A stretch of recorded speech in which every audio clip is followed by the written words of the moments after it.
तो अगर अपन बात करें कि लास्ट क्लास में हम लोगों ने क्या देखा था, तो लास्ट क्लास में हम लोगों ने कुछ प्रैक्टिकल एग्जांपल्स भी फ्रेम कर कर देखे थे और कुछ थ्योरेटिकल कंटेंट अपन देख रहे थे, जिसमें मैंने आपको बताया था रिएक्ट यूजिंग एनपीएम, है ना, और कुछ एग्जांपल्स भी हम लोगों ने फ्रेम किए थे। और जैसा कि मैंने आपको बताया था कि हम लोग एक वेब पैक के बारे में पढ़ने वाले थे, वेब पैक और बेबल के बारे में, और जिसमें हमारे पास में जो लास्ट क्लास का डिस्कशन था उसमें यहाँ पर ये एक नोट बाकी रह गया था, ये हमें यहाँ पर कवर अप करना है।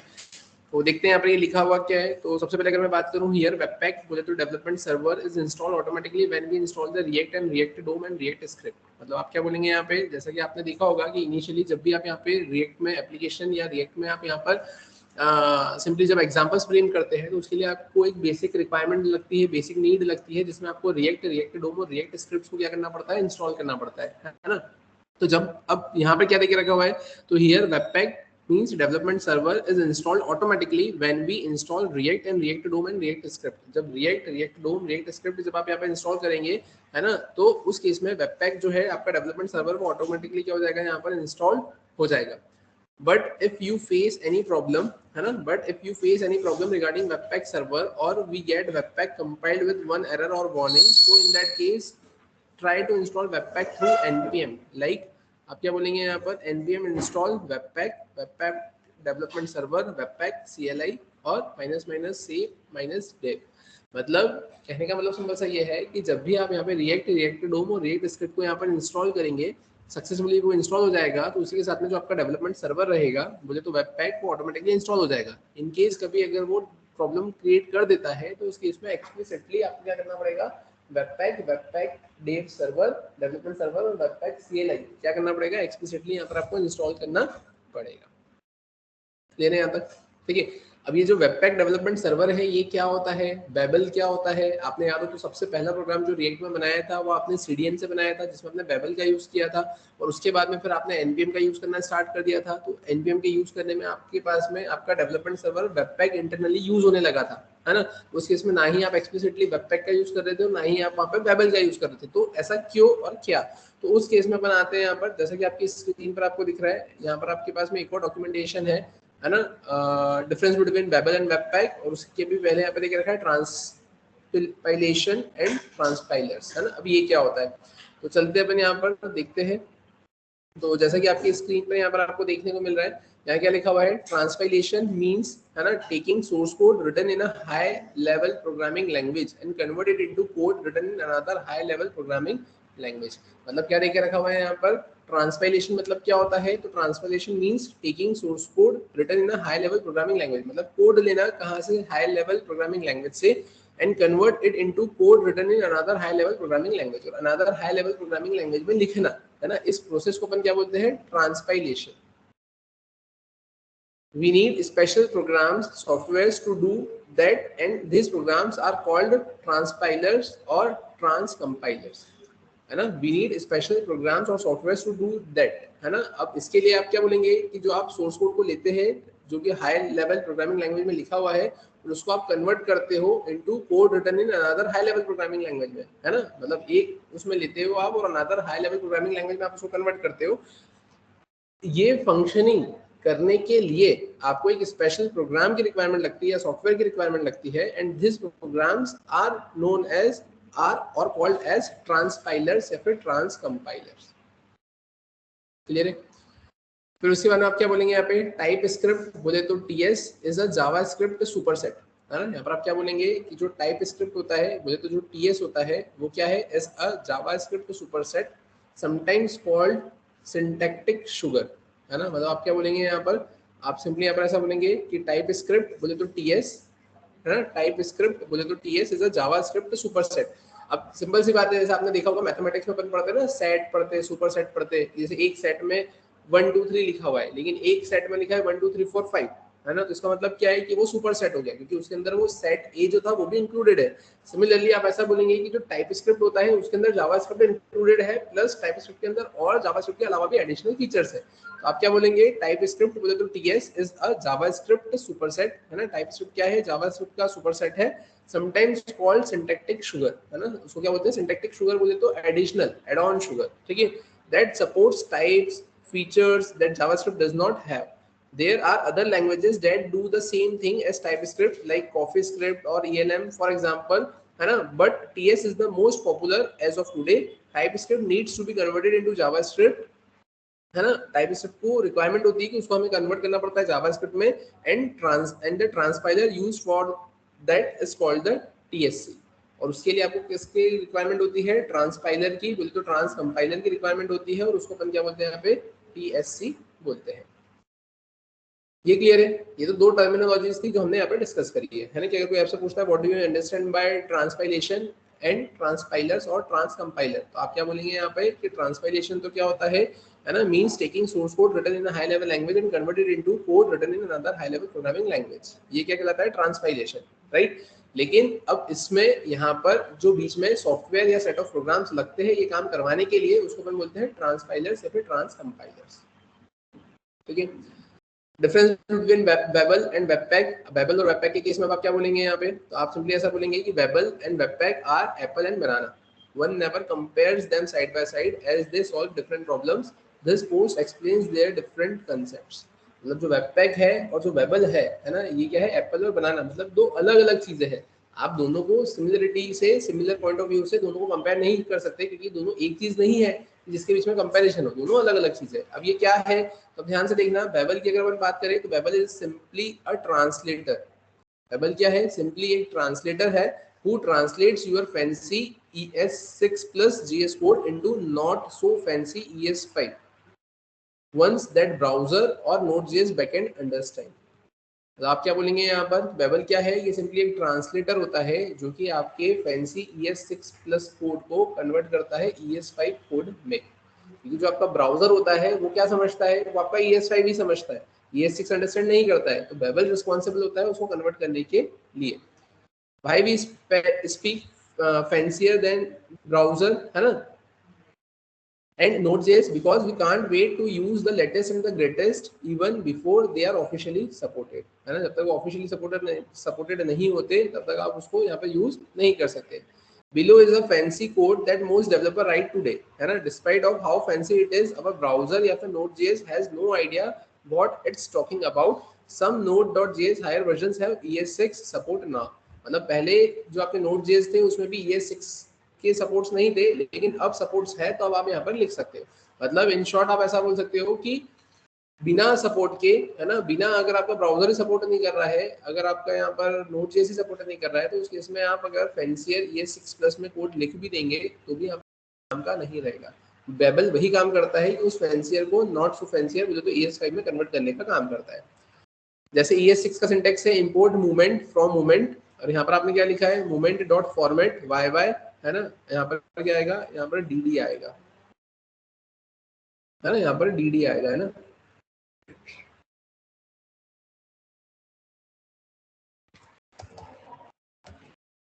ठीक है, तो YY है ना, मतलब ये ईयर ईयर ईयर, है ना, मतलब 2024, है ना, डेट आ जाएगा यहाँ पे 15, मंथ आ जाएगा यहाँ पे 02, है ना, जो भी डेट होगी। तो मोमेंट डॉट फॉर्मेट, तो आपके पास में जो भी डेट आएगा तो उस डेट को ही क्या करता है, फॉर्मेट करने का क्या करेगा, यहाँ पर काम करेगा। तो यहाँ पर आपने क्या लिख दिया, मोमेंट डॉट फॉर्मेट ऐसा, and this is why we need Babel to translate about into the equivalent not so fancier code below that our browser या Node.js एक्चुअली अंडरस्टैंड। तो अब यहाँ पर बेबल क्या करेगा, तो जो आपने लिखा हुआ है उसको ये कन्वर्ट करेगा किसमें, ES5 सिंटेक्स में। और यहाँ पे क्या लिखा है, रिक्वायर, यहाँ पे लिखा है मूवमेंट, यहाँ पर आएगा मूवमेंट। तो आप क्या करेंगे यहाँ पर, तो गेट डेट स्ट्रिंग, आपने एक फंक्शन बनाया, आप मूवमेंट को किसमें कन्वर्ट करोगे, आप डेट में लोगे, और फिर डेट से क्या करोगे, डेट डॉट फॉर्मेट, और डेट डॉट फॉर्मेट को आप यहाँ पर यूज करोगे। डेट डॉट फॉर्मेट लिखा हुआ है, डेट डॉट फॉर्मेट के बाद में आपने लिखा है ईयर और डेट, और फिर आपने लिखा है यहाँ पर मंथ, और वो क्या करेगा, यहाँ से उस फॉर्मेट में यहाँ पे वैल्यू को रिटर्न कर देने का आपको काम करेगा। क्लियर है क्या यहाँ तक?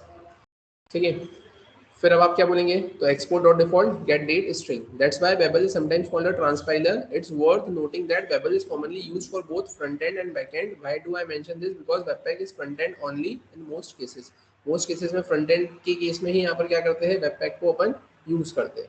मतलब इन शॉर्ट आप ऐसा बोल सकते हो कि बेबल, मतलब आप लोगों को समझ में आया, अब देखिए रखा है, it's worth noting that Babel is commonly, है ना, used for both front end and back end. Why do I mention this, because webpack is front end only in most cases. मतलब जो बेबल है उसको तो आप फ्रंट एंड और back end के तौर पर यूज कर सकते हो, लेकिन जो वेबपैक है वो जनरली किसके लिए काम में आता है, फ्रंट एंड के लिए ही काम में आता है।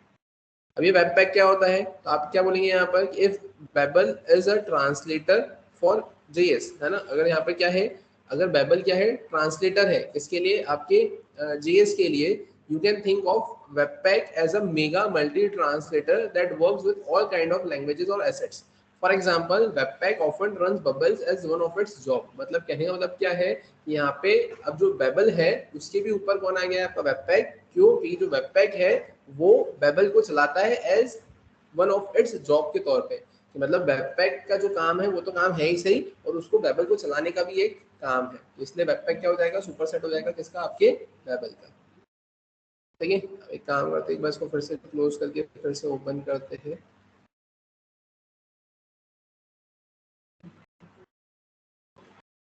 ठीक है, फिर another example, webpack can collect all your inline css style in your javascript files and bundle them into one. मतलब जैसे कि मैंने अभी आपको बताया कि वेबपैक किस पे काम करता है, फ्रंट एंड पे काम करता है, तो वेबपैक क्या करेगा, कलेक्ट कर लेगा all your inline CSS in your JavaScript file, है ना, and bundle them into one. Why do we need such a monster for front end but not back end? Because front end has many kinds of assets such as CSS, है ना, SAS, images, fonts, and is a way more complex and dynamic than backend, which only has a GS. And in the end of the day, we need to somehow package all variety of assets into a small file that our users browser can download at a page load time. This is also known as minify and uglify. You see, backend has none of the above requirements. मतलब आप ऐसा बोलेंगे कि अगर आप front and की बात करते हैं तो फ्रंट एंड पे कितने सारे रिसोर्सेज को आपको यूज करना पड़ता है, जैसे सीएसएस को यूज करना पड़ता है, सास की फंक्शनलिटी को यूज करना पड़ता है, जावास्क्रिप्ट की फंक्शनलिटी को यूज करना पड़ता है, इमेजेस की फंक्शनलिटी को यूज करना पड़ता है। तो इन सारी चीजों को बंडल अप करना, है ना, और उसको प्रॉपर मैनर में दिखाना, अरेंज करना, है ना, ब्राउजर को अंडरस्टैंड करवाना और आउटपुट देना, तो ये ज्यादा इंपॉर्टेंट होता है। और ये सारी फंक्शनलिटी आपके बैकएंड पे इंप्लीमेंट नहीं होती, मतलब बैकएंड का आपका सीएसएस से कोई कनेक्शन नहीं होता, है ना। तो उस केस में यहाँ पर आप ऐसा बोलेंगे कि इसलिए हमें वेबपैक की रिक्वायरमेंट लगती है। Another important reason is that front end doesn't work with modules, है ना। Again, in most cases, modules are built-in features of Node.js, है ना, not browsers. Nowadays, developers are so used to npm install, import and export JS modules in front end, है ना, as it allows us to better organize code and share packages. तो आप क्या बोलेंगे यहाँ पे, import and export JS modules in front end, है ना, मतलब फ्रंट एंड के केस में भी आप ऐसा बोल सकते हो कि वहां पर भी आपको इंपोर्ट और एक्सपोर्ट करने की यहाँ पर रिक्वायरमेंट लगती है, तो उस केस में भी आपको यहाँ पर वेबपैक की रिक्वायरमेंट लगेगी। But in reality, they are only syntactic sugars, and it's webpack's job to figure out all the dependencies among all the modules that we use in our code and compile them into one big chunk of JS code that the browser actually understands. मतलब यहाँ पर ये क्या होता है, ये webpack की responsibility होती है कि ये जो एक्स्ट्रा एडिशनल चीजें हैं इनको कैसे आप बंचअप करेंगे और ब्राउजर को समझाएंगे। ठीक है, when do we use webpack in backend? A good use case is to support SSR, मतलब सर्वर साइड रेंडरिंग। अगर सर्वर साइड रेंडरिंग अगर आपको करना है तो आपको यहाँ पे webpack को backend पे यूज करना रहेगा। To sum up, backend we use Babel so that we can use the fanciest JS syntax ES6 ES7 with Node.js, है ना। और उसके बाद में आप क्या बोलेंगे, front end we use webpack which uses Babel and other things, है ना, और to compile JS code and many other assets into a few small bundle files that our users can download when they first load our web page. For example, Create React app uses Webpack and Babel when creating your application. मतलब in short आपको एक चीज ये समझ में आया होगा कि Webpack और Babel दोनों की रिक्वायरमेंट होती है ना। जो Babel होता है वो क्या करता है यहाँ पर आपका, तो ये आपके fancier ES5 ES6 ES7 plus के जो भी कोड्स होते हैं उसको ES5 में कन्वर्ट करता है। और जो वेबपैक होता है, ये वेबपैक का एक काम होता है बेबल को चलाना, और ये जनरली फ्रंट एंड पर यहाँ पे चीजों को बंडल अप करके ब्राउजर को अंडरस्टैंड करवाने में काम करने का काम करता है। इसलिए यहाँ पर आप ऐसा देखेंगे कि जब आप रिएक्ट डोम, है ना, और रिएक्ट स्क्रिप्ट को जब आप इंस्टॉल करते हैं और उसके इसमें अगर वेबपैक नहीं चल रहा है, ये वेबपैक क्या है, ये डेवलपमेंट सर्वर बोले तो ये दोनों चीजें मैनेज कर रहा है। यहाँ पे ये फ्रंट एंड भी मैनेज कर रहा है और वेबल की हेल्प से बैकएंड को भी, मतलब डेवलपमेंट सर्वर को भी मैनेज करवा रहा है ना, बैकएंड के कोड को भी सपोर्ट कर रहा है। तो इस केस में अगर वो नहीं आता है तो आपको उसको क्या करना पड़ता है, एक्सप्लिसिटली इंस्टॉल करना पड़ता है। ठीक है, अब फिर अगर अपन बात करें इसके अलावा, ये तो एक कुछ बेसिक सा डिफरेंस था, है ना। इसके बारे में फिर अगर अपन बात करें तो अपन चलते थोड़ा सा आगे बढ़ते हैं। जैसा कि आपकी स्क्रीन पर यहाँ पर आपको दिख रहा है, हमने कुछ बेसिक एग्जांपल्स फ्रेम किए थे और बेसिक एग्जांपल्स के बाद में अब अगर हम बात करें तो हमें पढ़ना है create react app plus the concept is of JSX। मतलब दो कंसेप्ट है, एक JSX का कंसेप्ट है और एक है क्रिएट रिएक्ट ऐप का कंसेप्ट। अब ये क्रिएट रिएक्ट ऐप है क्या बेसिकली, तो क्रिएट रिएक्ट ऐप मतलब आप क्या बोलेंगे यहाँ पर, आप with the help of same commands है ना, आप क्या करेंगे यहाँ पर रिएक्ट की एप्लीकेशन को क्रिएट करने का काम करेंगे। क्या और कैसे, तो उसके लिए हमें थोड़ी सी थ्योरी यहाँ पर डिस्कस करना रहेगी। तो पहले अपन थोड़ी सी थ्योरी डिस्कस करते हैं, उसके बाद में मैं प्रैक्टिकली आपको इंप्लीमेंट करके बताऊंगा, जिससे आपको चीजें थोड़ी सी क्लियर हो जाएंगी। जितनी भी थ्योरी हम यहाँ पे डिस्कस कर रहे हैं वो बेसिकली सिर्फ इसलिए डिस्कस कर रहे हैं ताकि आप इंटरव्यू के टाइम पर टेक्निकल टर्म्स में आंसर दे सके। अदरवाइज ये वो सारी चीजें हैं जो ओरली मैं आपको यहाँ पर समझा तो दूंगा है ना, कि अगर वेब पैक और मैं वेबल के बारे में अगर डिफरेंस भी अगर आपको बताता हूँ तो जनरली मैं आपको हार्डली 5 to 10 15 लाइन्स में मैंने आपको वो सारी चीजें एक्सप्लेन कर दी। लेकिन फॉर फ्यूचर प्रोस्पेक्टिव आप उसको एक्सप्लेन कैसे करेंगे या रीड आउट कैसे करेंगे या आप कैसे उसको रिमेंबर रखेंगे, तो उसके लिए यहाँ पे थ्योरेटिकल कंटेंट, थ्योरेटिकल नोट्स भी आपको रिक्वायर्ड है, राइट। अब अगर हम बात करेंगे क्रिएट रिएक्ट ऐप बेसिकली होता क्या है, तो ध्यान से देखना। Starting a new React project is very complicated, है ना, ये थोड़ा सा इंपॉर्टेंट है, आगे जाकर हमें अभी ये यूज में आएगा, है ना। तो starting a new React project is very complicated with so many built tools. It uses many dependencies, configuration files, and other requirements such as Babel, Webpack, है ना, ECMAScript, है ना, int before writing a single line of React code. Create React app CLI tool removes all that complexities and make React app simple. For this, you need to install the package using npm and then run a few simple commands to get a new React project. मतलब in short आप क्या बोलेंगे यहाँ पर कि आपने देखा कि अगर आपको यहाँ पे React की एप्लीकेशन को अगर चलाना है तो चलाने के लिए आपको क्या करना पड़ेगा, छोटी से छोटी एक दो लाइन भी अगर आपको लिखना पड़ेगी तो बहुत सारी चीजें आपको क्या करना पड़ती है, इंस्टॉल करना पड़ती है। अगर आप CDN पाथ से जाते हैं तो आपको वहाँ पे CDN मतलब लिंक को ऐड ऑन करना पड़ता है। npm से जाते हो तो रिएक्ट डोम, रिएक्ट स्क्रिप्ट, है ना, फिर वो आपने देखा होगा कि ऊपर इंपोर्ट करना पड़ता है, अपने को क्रिएट रूट लिखना पड़ता है, क्योंकि जैसा आपने देखा था कि 17 वर्जन तक तो ठीक है चल जाता था आपके पास में वहाँ पे रिएक्ट डोम डॉट रेंडर, लेकिन उसके बाद के वर्जन में फिर वो बोलता है कि आप क्रिएट रूट का यहाँ पर यूज करेंगे, है ना। तो इन सारी चीजों के लिए आपको बहुत सी चीजें क्या करना पड़ती है, इंपोर्ट करना पड़ती है ना, इंस्टॉल करना पड़ती है। तब उस केस में यहाँ पे क्रिएट रिएक्ट ऐप क्या करेगा, ये थोड़ा सा हेल्पफुल रहेगा आपके लिए। तो the create react app is an excellent tool for beginners which allows you to create, है ना, and run React project very quickly. It does not take any configuration manually. ये manually कोई भी configuration नहीं लेता है. This tool is wrapping all of the required dependencies like Webpack, Babel for React project itself, and then you need to focus on writing React code only. इसमें आपको सिर्फ React के कोड को ही लिखने के ऊपर फोकस करना पड़ता है, एडिशनली आपको उस पर और कुछ नहीं करना पड़ता है। This tool setups the development environment, provides an excellent developer experience and optimize the application for production। मतलब ये आपको पूरा एक डायरेक्टरी स्ट्रक्चर के साथ में पूरा एक सेटेड कोड क्या करके दे देता है, फ्रेम करके आपको दे देता है, और आपको सिर्फ फोकस करना पड़ता है आपके रिएक्ट के कोड को लिखने के ऊपर। रिक्वायरमेंट्स क्या है, तो आप यहाँ पर देखेंगे the create react app is maintained by the Facebook and can work on any platform, for example Mac OS, Windows, Linux, etc.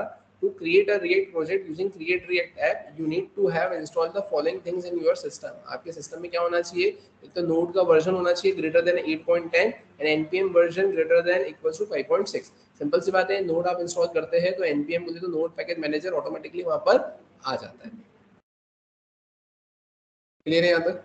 फिर वहीं अगर अपन बात करें, let's check the current version of Node and npm in the system. अगर आपको check करना है तो उसके लिए आपको करना क्या पड़ेगा, run the following command to check the node version in the command prompt. आप क्या लिखेंगे यहाँ पे, नोड -v अगर आप लिखेंगे तो उसके इसमें आपको क्या मिलेगा, यहाँ पर आपको आपका नोड का वर्जन देखने को मिल जाएगा। क्लियर है यहाँ पे। फिर अगर अपन बात करें इसके अलावा, तो इसके अलावा आप ऐसा बोल सकते हो, run the following command to check the npm version, है ना, इन दी कमांड प्रॉम्प्ट। तो आप क्या लिखेंगे यहाँ पर, आप लिखेंगे npm -v, तो उसके इसमें आपको किसका वर्जन देखने को मिल जाएगा, यहाँ पर आपके npm का वर्जन देखने को मिल जाएगा।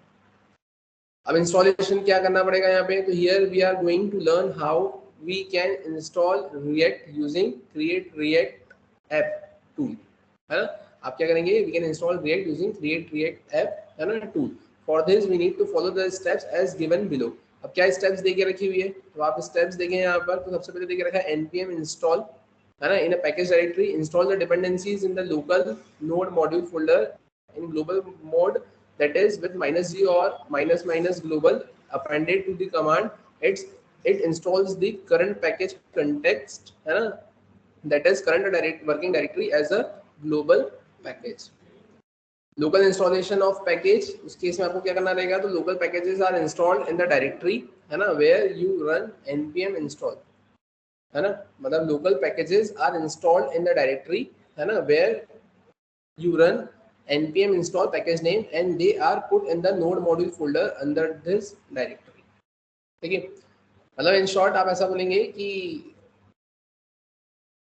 npm install अगर पैकेज का नेम लिखते हैं आप, है ना, तो they are put in the node module folder under this directory, मतलब आपका जो करंट फोल्डर होगा, करंट प्रोजेक्ट होगा, उसके अंदर ही यहाँ पर आपके पास जो नोड मॉड्यूल का फोल्डर बनेगा, तो अगर आपने npm इंस्टॉल करके लिखा है तो वो उसी में जाएगा, और अगर आप -g करके अगर करते हो तो वो ग्लोबल पैकेज में जाएगा। ठीक है, install the dependencies in the local node module folder in global mode, है ना, विद -g और -g global command to the command. It install the current package context as a global package. Suggest किया जाता है, ये चीज हमने पहले भी पढ़ी थी, कि आप यहाँ पर लोकल ही करें, क्योंकि आपने एक बार तो ग्लोबल कर दिया, अब उसके बाद में आप कुछ टाइम बाद अगर सेम फंक्शनलिटी इम्प्लीमेंट करते हो तो हो सकता है कि आपने उसको अगर अपडेट कर दिया, तो अपडेट करने पे हो सकता है कि जो पुराना कोड चल रहा होगा वो उस स्पेसिफिक वर्जन पे चल रहा होगा, लेकिन अपडेटेड वर्जन पे नहीं चल रहा होगा, या फिर ऐसा बोल सकते हो कि कोई स्पेसिफिक कोड अगर मिसमैच हो गया, वर्जन मिसमैच हो गया, तो चीजें आपकी चलना बंद हो जाएगी। ये सजेस्ट किया जाता है कि प्रोजेक्ट टू प्रोजेक्ट आप चीजों को इंस्टॉल करके इम्प्लीमेंट अगर करें, तो जिस भी स्पेसिफिक वर्जन में आपने जिस भी स्पेसिफिक वर्जन का कोई स्पेसिफिक मॉड्यूल डाला होगा वो उसमें चल जाएगा, और अगर कोई अपग्रेडेशन होता भी है नए वर्जन में, नया अपग्रेडेशन हो जाएगा, तो उससे पुराने प्रोजेक्ट पे, पुराने कोड पे या नए कोड पे कोई इफेक्ट यहाँ पर नहीं देखने को मिलेगा। ठीक है, ये सेफ एंड रहता है। फिर अगर अपन बात करें उसके अलावा, तो यहाँ देके रखा हुआ है क्या, तो यहाँ देके रखा हुआ है इंस्टॉल रिएक्ट। अब आप क्या बोलेंगे यहाँ पे, we can install React using npm package manager by using the following command, there is no need to worry about the complexity of the React installation, the create react app npm package manager will manage everything which needed the React project. आप क्या करेंगे, simply आपका जो भी directory होगी उसमें जाकर आप लिखेंगे npm install -g create react app। If we install create react app locally, then it will not create react app, it will happen in my system, so install globally। मतलब आप क्या बोलेंगे यहाँ पर, if we install create react app locally, then it will not create react app, it will happen in my system, so install globally। मतलब ये मैंने इसमें अपने सिस्टम में कर देखा कि अगर यहाँ पर आप लोकली अगर इसको इंस्टॉल करना चाहेंगे तो वो क्रिएट रिएक्ट ऐप क्रिएट नहीं करेगा, आपको ग्लोबली करना पड़ेगा। हो सकता है उस टाइम पे वर्जन की कंपेटिबिलिटी ना हो, लेकिन एक बार अपन इंस्टॉल कर देखेंगे, अगर हो जाता है तो आप उसी से कर लेंगे। ठीक है, अब उसके अलावा आप और क्या बोल सकते हैं यहाँ पे, तो ध्यान से देखना। फिर create a new React project, once the React installation is successful we can create a new React project using the create react app command. Here I choose React project name for my project. अब मुझे सबसे पहले क्या करना पड़ेगा, तो मुझे यहाँ पे npm install -g create react app, मतलब सबसे पहले मेरे को यहाँ पे जो create react app है मॉड्यूल, उस मॉड्यूल को क्या करना पड़ेगा, मुझे इंस्टॉल करना पड़ेगा। उसको इंस्टॉल करने के बाद में मुझे क्या करना रहेगा, तो मैं उस मॉड्यूल से यहाँ पे रिएक्ट प्रोजेक्ट को क्या करूंगा, यहाँ पे क्रिएट करने का काम करूंगा। क्लियर है? हाँ, प्रोजेक्ट का नाम। अपन एक काम करते हैं, इसको एक बार चला कर देखते हैं, फिर उसके बाद में अपन आगे बढ़ते हैं। जैसा कि आपकी स्क्रीन पर आपको दिख रहा है, अपन आ जाते हैं यहाँ पर। ये मैं क्रिएट रिएक्ट ऐप, ये जो आपको देकर रखा हुआ है यहाँ पर, है ना, ये जो क्रिएट रिएक्ट ऐप आपको देकर रखा हुआ है यहाँ पे, जो आपका फोल्डर है, मैं इस फोल्डर में आ जाता हूँ सबसे पहले। तो यहाँ पर आने के लिए मैंने क्या किया, फाइल मैंने करा ओपन फोल्डर, ओपन फोल्डर में अपन आ जाते हैं यहाँ पे react JS create react app, मैं यहाँ पर आ गया। राइट, अब यहाँ आने के बाद में अपन करेंगे क्या, तो सबसे पहले यहाँ आने के बाद में अपन एक काम करते हैं, अपन आते हैं यहाँ पर और अपन यहाँ पर कर लेते हैं क्या, npm इंस्टॉल, मैंने लिखा है यहाँ पर, सॉरी npm init, है ना। तो अपन यहाँ पर npm init करेंगे तो मुझे क्या मिल जाएगी, package.json नाम की फाइल मुझे यहाँ पर मिल जाएगी। ठीक है, तो मुझे यहाँ पे package.json नाम की फाइल मिल गई है। आप देखेंगे यहाँ पर आपको कुछ इस तरीके से देखने को मिल रही है। अब अगर अपन बात करें कि हमने यहाँ पर क्या लिखा था, हमें यहाँ पर इंस्टॉल करना था npm इंस्टॉल, और अपन यहाँ पे क्या लिखेंगे, क्रिएट रिएक्ट ऐप। नहीं, अभी आप यहाँ पे बस क्रिएट रिएक्ट ऐप करेंगे, है ना। मैंने यहाँ पे इंस्टॉल करने की कोशिश करी है यहाँ पर। ठीक है, तो आप देखेंगे यहाँ पर क्या होगा। अब देखो यहाँ पर आपने इंस्टॉल किया क्रिएट रिएक्ट ऐप, ठीक है, आपके पास में क्या आ गया, यहाँ पर आप देखो, यहाँ पे क्रिएट रिएक्ट ऐप लिखा हुआ आ गया, है ना। वो वर्जन के ऊपर कंपेटिबिलिटी रहती है, जैसे मैंने आपको बोला, जब जिस टाइम पे मैंने डॉक्यूमेंटेशन बनाया होगा उस टाइम पे यहाँ पर मैंने अगर लोकली इंस्टॉल किया होगा तो नहीं हुआ होगा, लेकिन अभी यहाँ पर इंस्टॉल हो गया। ठीक है, अब फिर उसके बाद में अगर अपन बात करें अब क्या, तो अपन आते हैं यहाँ पर अपन लिखेंगे क्रिएट रिएक्ट ऐप, और उसके बाद में अपन क्या करेंगे, तो मैंने लिखा है यहाँ पर माय फर्स्ट ऐप। ठीक, create react app my first app, मैंने यहाँ पर एंटर किया। देखते अब देखो यहाँ पर क्या आ गया, अब यहाँ पर आप ऐसा बोलेंगे कि ये the term create React tab is not recognized as the name of the CMD function. क्या? हाँ, अपन ने स्पेलिंग मिस्टेक करी है। अपन आते वापस से यहाँ पर, है ना, create react app my first app. अपन आते हैं यहाँ पर, मैंने इंस्टॉल किया। अभी भी देखो यहाँ पर ये प्रॉब्लम क्रिएट कर रहा है। एक चांस अपन और ले सकते हैं, अपन यहाँ आकर कमांड प्रॉम्प्ट पर आते, है ना। कमांड प्रॉम्प्ट पर आने के बाद में अपन अगर यहाँ पर करें npm, या मैंने लिखा है यहाँ पे क्रिएट रिएक्ट ऐप, मैंने लिखा है यहाँ पे माय फर्स्ट ऐप, मैंने ऐसा लिखा। ठीक है, अपन आते हैं यहाँ पर, मैंने एंटर किया। दो create react app is not recognized, तो अपन एक काम करते हैं npm install create react app. ठीक है, अपन यहाँ पर आ गए। ठीक है, अब ये तो हो गया। अपन आते हैं वापस से यहाँ पर क्रिएट रिएक्ट ऐप, मैंने ऐसा लिखने की कोशिश करी, मैंने एंटर किया। ठीक है, तो अभी भी देखो यहाँ पर कुछ हो ही नहीं रहा है। तो फिर अब उसके इसमें अपने को क्या करना पड़ेगा यहाँ पर, तो जो वो लिखा था वो सही लिखा था कि आपको इसे ग्लोबली ही इंस्टॉल करना पड़ेगा, राइट। अपन आते हैं यहाँ पर, अपन यहाँ पे क्या लिखेंगे, npm इंस्टॉल, मैंने क्या लिखा है यहाँ पर -g क्रिएट रिएक्ट ऐप, और यहाँ पर इसको इंस्टॉल करते हैं। ठीक है, ये मैंने इंस्टॉल किया, और उसके बाद में अपन अब क्या करेंगे, अपन यहाँ पर आते हैं create react app my first app.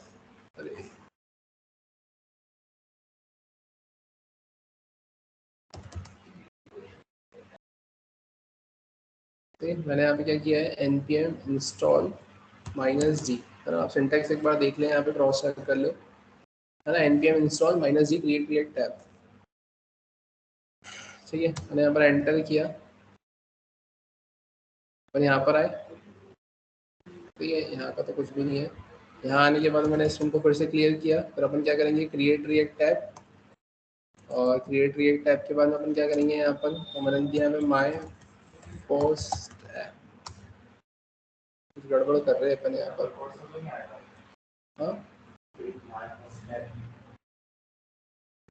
नहीं, माय फर्स्ट ऐप तो वैसे ही आएगा। मैं देखता ना यहाँ पर हमने कुछ गड़बड़ करी है क्या। npm इंस्टॉल, एक बार मैं इंस्टॉल पूरा ही लिख कर देखता हूँ। npm -g, नहीं, क्रिएट रिएक्ट ऐप।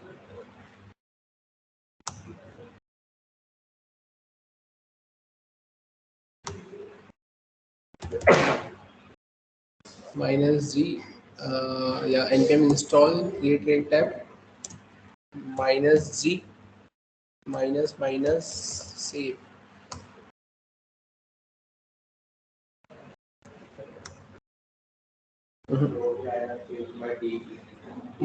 -dev, एक बार देखते हैं यहाँ पर, -g -save -dev।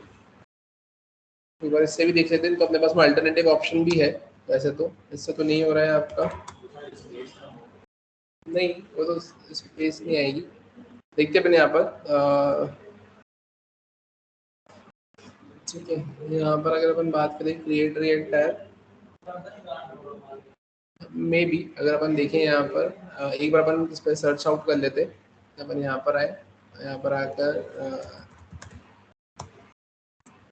npm js, है ना, क्रिएट रिएक्ट ऐप।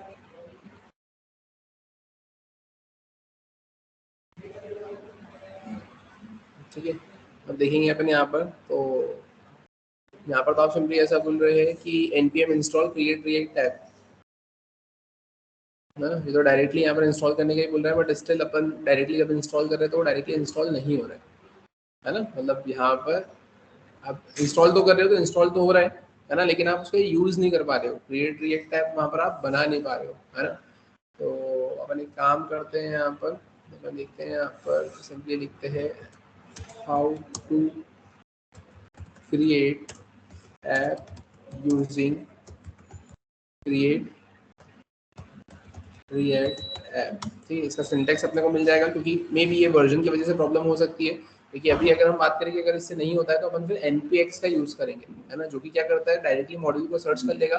मॉड्यूल नहीं मिलेगा तो खुद से इंस्टॉल करके खुद से उसकी एप्लीकेशन को क्रिएट कर देगा, और वही एक बेस्ट तरीका है आपका यूज़ करने का। ये तरीका तो सिर्फ एक ऑप्शनल था, चल जाता है तो ठीक, अदरवाइज कोई फर्क नहीं पड़ेगा इससे। ठीक है, तो अपन आते हैं यहाँ पर to create react app using create react app, ठीक है। तो अपन आते हैं यहाँ पर, तो सबसे पहले आप देखेंगे यहाँ पर आपको देखने को मिलेगा यहाँ पर, देखिए यहाँ पर इन्होंने भी यहाँ पर npx से ही बनाया है ना, इन्होंने भी npx से, जो मैं आपको बता रहा हूँ यहाँ पर इन्होंने npx से ही क्रिएट किया है। बनाते हैं यहाँ पर इसके अलावा अगर अपन देखें यहाँ पे क्रिएट रिएक्ट टैब,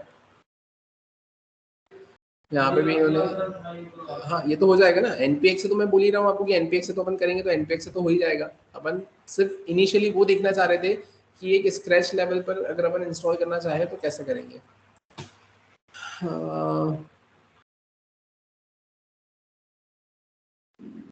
ठीक है, यहाँ पर ऐसे तो अपन npx से तो कर ही लेंगे।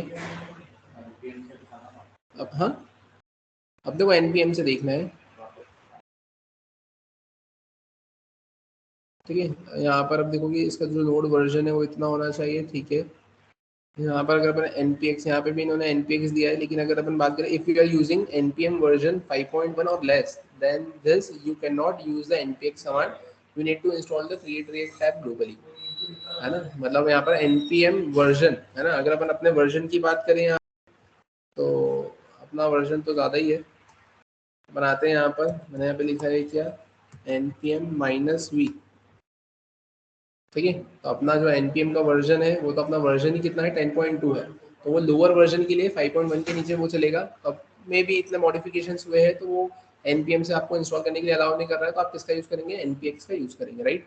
तो अपन चलते हैं यहाँ पर, जैसा कि आपको दिख रहा है यहाँ पर डॉक्यूमेंटेशन में भी लिखा हुआ है इसके बाद में, note we can combine the about two steps in a single command using npx, है ना। जैसा कि मैं भी आपको बता रहा था npx से भी आप ये काम कर सकते हो।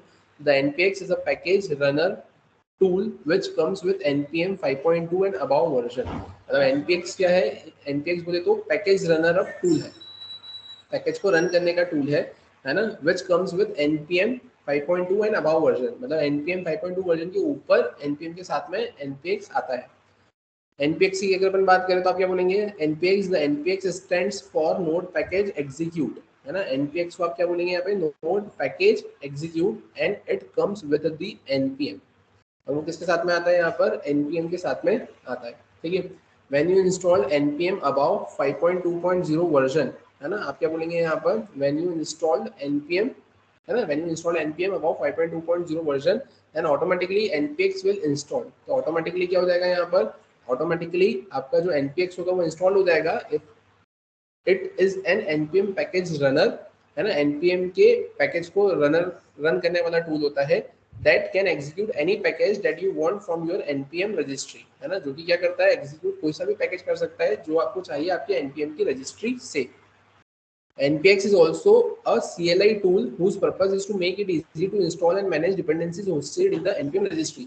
npm registry के अंदर जो आपके पास में क्या देकर रखे हुए हैं, डिपेंडेंसीज देकर रखी हुई है, उसके इंस्टॉलेशन को क्या करता है, ये सिंप्लीफाई करने का काम करता है। ये क्या है, कमांड लाइन इंटरफेस, है ना, क्या देकर रखा है आपको, एक टूल देकर रखा हुआ है। अब इसके बाद आप क्या बोलेंगे, यहाँ पे नोट में देके रखा हुआ है क्या, the index.html is the main root file, है ना। और बाकी तो ये चीज़ें देके रखी हुई है ना। और ये सारी चीज़ें हमें देखना है, लेकिन उसके भी पहले अपन एक सिंटेक्स देखिए अपनी एप्लीकेशन को क्रिएट करते हैं, फिर बाकी चीज़ें अपन गो थ्रू करेंगे। यहाँ पे क्या देख रखा है, npx क्रिएट रिएक्ट टैब और आपका रिएक्ट प्रोजेक्ट, ये ऐसा लिखा हुआ है, राइट। ये सारी चीज़ें अपन एक बार रीड आउट करेंगे, लेकिन अपन आते हैं वापस से यहाँ पर, जैसा कि आपको दिख रहा है मैं यहाँ पर आया, यहाँ पर आने के बाद में अपन क्या करते हैं, अपन ये सारी चीज़ें डिलीट कर देते हैं। सबसे पहले मैंने ये नोड मॉड्यूल को यहाँ से डिलीट करा, यहाँ पर पैकेज लॉग, इसको भी मैंने यहाँ से क्या कर दिया, मैंने यहाँ से डिलीट कर दिया, राइट। मैं यहाँ पर आया, यहाँ आने के बाद में मैं क्या करूँगा, मैंने लिखा npx में मैं यहाँ पे क्या करूँगा, तो npx मैंने लिखा यहाँ पे क्रिएट, ठीक है, CREAT क्रिएट रिएक्ट ऐप, है ना। अब आपने यहाँ पे देखा ये जो चीज़ लिखी हुई थी आई थिंक आपको समझ में आई होगी। यहाँ पर देख के रखा हुआ है क्या कि the npx stand for node package execute and it comes with npm when you install npm about the version automatically install, it is the npm package runner that can execute any package that you want from the npm registry, जो कि किसी भी package को क्या कर सकता है, execute कर सकता है, और एग्जीक्यूट करके आपके लोकल पे क्या करवा सकता है, इंस्टॉल करवा सकता है, ठीक है। यहाँ पर npm करने की कोई जरूरत ही नहीं है ना, मतलब नहीं, अभी अपन देखते हैं ना पहले इससे क्या आ रहा है ना, इससे आपकी पूरी एक एप्लीकेशन का स्ट्रक्चर ही क्रिएट होकर आ जाएगा, जिसके अंदर सब कुछ आपको मिल जाएगा। तो मैंने लिखा npx क्रिएट रिएक्ट ऐप, और मैंने लिखा यहाँ पर क्या, माय ऐप 1, ठीक है, मैंने एंटर किया। एंटर करने के बाद हम देखते हैं यहाँ पर आपको क्या मिलेगा। अब देखो यहाँ पर क्या बोल रहा है कि can not create a project name my one because of NPM naming restriction, है ना। Name can no longer contain capital letters, है ना। आपके पास में यहाँ पे कैपिटल लेटर्स आपके प्रोजेक्ट के नाम में नहीं होना चाहिए, तो you simply need to write small है।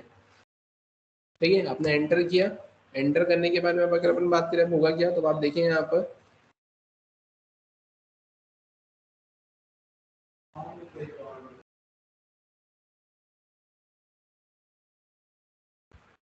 ठीक है, यहाँ पे ये सारी चीज़ें ऑटोमेटिकली क्या कर रहा है, आपको इंस्टॉल कर कर देने का काम कर रहा है।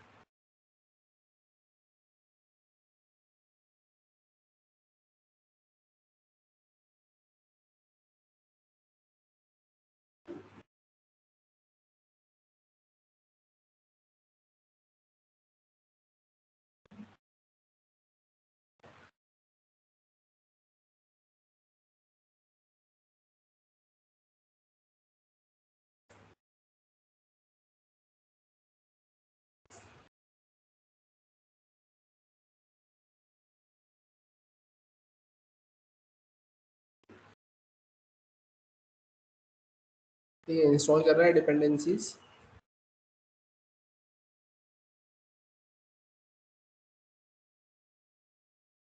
ठीक है,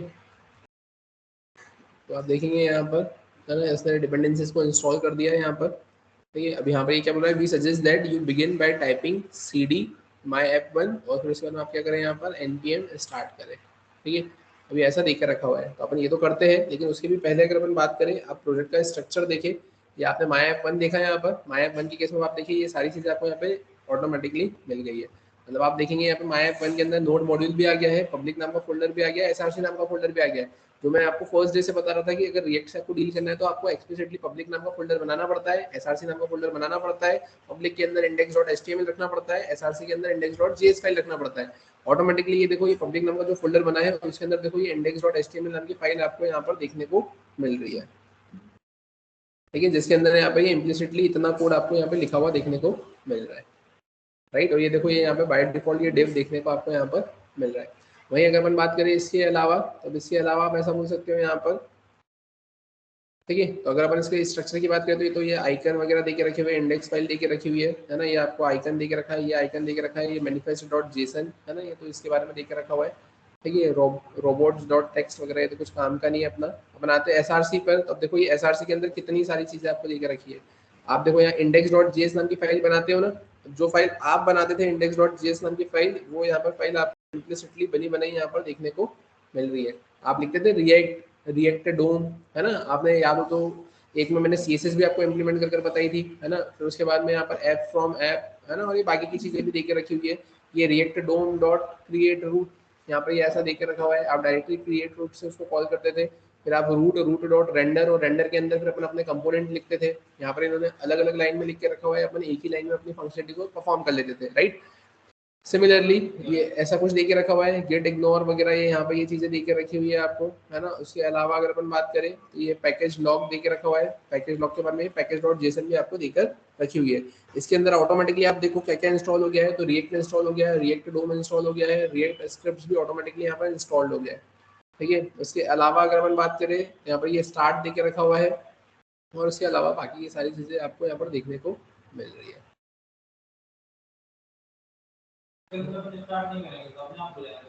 हाँ, आप डायरेक्टली एनपीएम स्टार्ट लिखेंगे तो स्टार्ट हो जाएगा यहाँ पर आपका। यहाँ तक क्लियर है क्या? आपने ये किससे करा था, npx से इंस्टॉल किया था। ठीक है, अब npx से इंस्टॉल किया था, तो आप देखो यहाँ पे नोड मॉड्यूल के अंदर कहीं पे आप देखो, यहाँ पे कहीं आपको क्रिएट रिएक्ट टैब कहीं कुछ लिखा हुआ देखने को मिल रहा है क्या?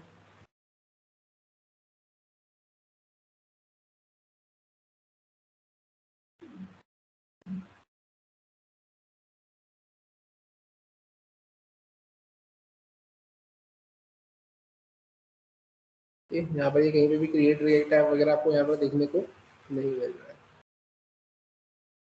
ठीक है, मतलब उस केस में आप क्या बोलेंगे कि npx ने क्या किया है यहाँ पर, npx ने सिंपली npm की जो रजिस्ट्री है ना, वहाँ से डायरेक्टली उसने क्या किया है, उसको यूज़ किया, है ना, और यूज़ करके क्या कर दिया यहाँ पर फंक्शनलिटी को इम्प्लीमेंट कर दिया।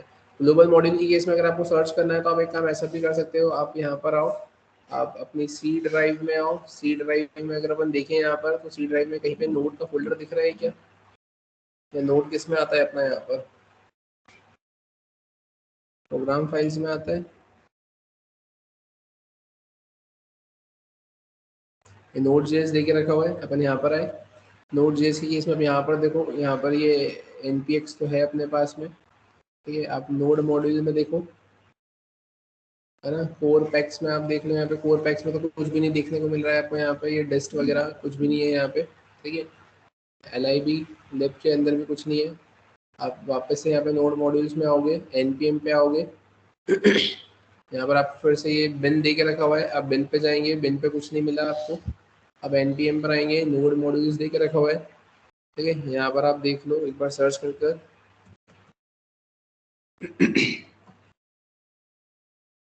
ठीक है, यहाँ पर क्रिएट रिएक्ट टैब वगैरह कुछ नहीं आया है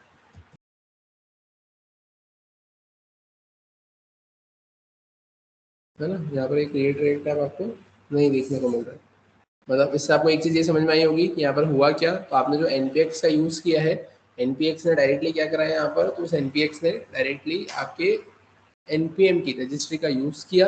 यूज़ करने के बाद में उसने उस मॉड्यूल से डील किया, और उस मॉड्यूल से डील करके आपको क्या करके दे दिया यहाँ पर आपको आपकी एप्लीकेशन को क्रिएट कर कर दे दिया आपको एक्सप्लिसिटली। नहीं, क्रिएट रिएक्ट टैब आपने npx यूज किया। इसके पहले आप क्या कर रहे थे, आप कर रहे थे npm install create React tab.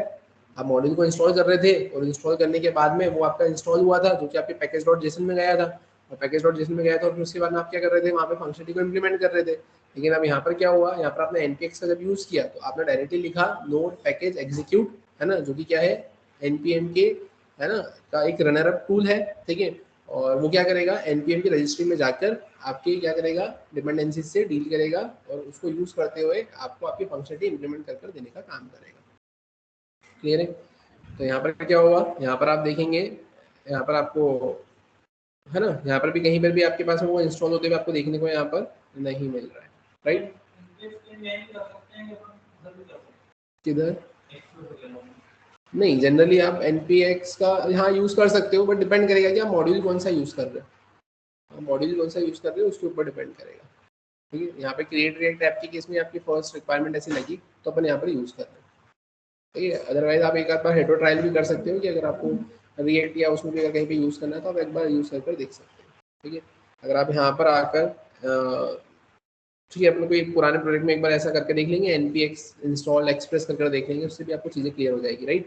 तो आप देखेंगे यहाँ पर ये आपको सारी चीज़ें मिल गई है। अब इसी के साथ में आप देखेंगे यहाँ पर अभी app.js दे के रखा हुआ है ना। इसके अंदर कुछ आपके पास में यहाँ पर CSS लगी हुई है, ठीक है। फिर उसके बाद में यहाँ पर app.js दे के रखा हुआ है। अभी app.js बोले तो एक ये वो फाइल है जो कि किसके अंदर इंक्लूडेड है, आपके index.js के अंदर।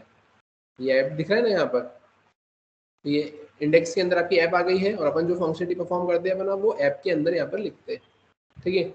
और उसके अलावा तो बाकी और कुछ भी नहीं है। अपन इसको एक बार चलाकर देखते हैं। अब यहाँ पे जैसा कि हमें बोला है कि हमें करना क्या है, यहाँ पे तो हमें लिखना है यहाँ पे cd, है ना। मुझे यहाँ पे क्या लिखना है, यहाँ पर तो मुझे यहाँ पे लिखना है cd,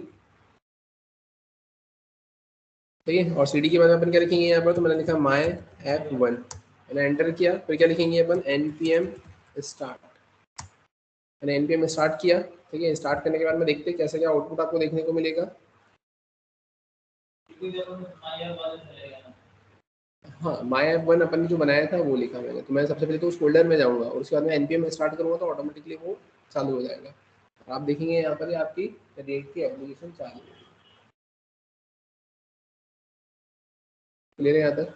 अब ये मैसेज कहाँ से आ रहा है आपको, तो ये मैसेज आपको यहाँ से आ रहा है। आपने देखा होगा यहाँ पर ये जो ऐप दे के रखा हुआ है ना, ये ऐप में आपने यहाँ पे लिखा है ना, ये एडिट और ये लिखा है। आप यहाँ पे लिखेंगे क्या, hello user, this is my first react application project, मैंने ऐसा कुछ मेंशन कर दिया। मैंने यहाँ पर है, देखो, hello user, this is my first react application project.